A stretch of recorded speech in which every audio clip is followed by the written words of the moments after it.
Why are there rich countries and why are there poor countries? We like to think that rich countries are developed and poor countries are underdeveloped and they just need more time to catch up. A lot of this has to do with how everything started. Colonialism and imperialism gave Western countries the startup capital to be where they are at today. And they got this startup capital from robbing resources from the poor countries and stealing all of their human resource in the form of slave labor. But let's put all that aside for a moment.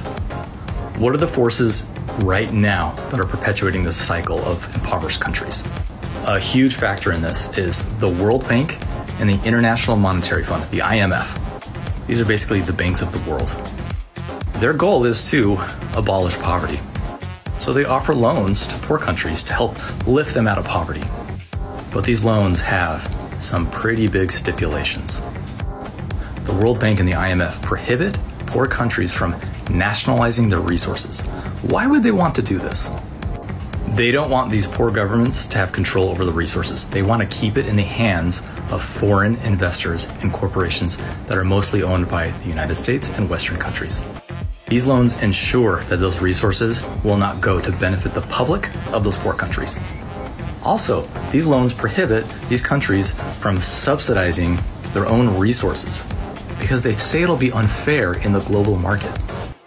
The loans are subprime, meaning they have very high interest rates, and they may never ever be paid off. So these governments spend a huge part of their national revenue paying off loans. Guess where the World Bank and the IMF are headquartered? They're in Washington, D.C. Guess who has most of the control over these banks? The United States. Guess what country decided that it's okay for them to subsidize their exports to have an unfair advantage in the global market? The United States. Poor countries are kept back by the chains of debt. And it's actually poor countries that develop rich countries, not the other way around. Poverty is not foreordained. It is deliberate, it is by design, and it is manufactured.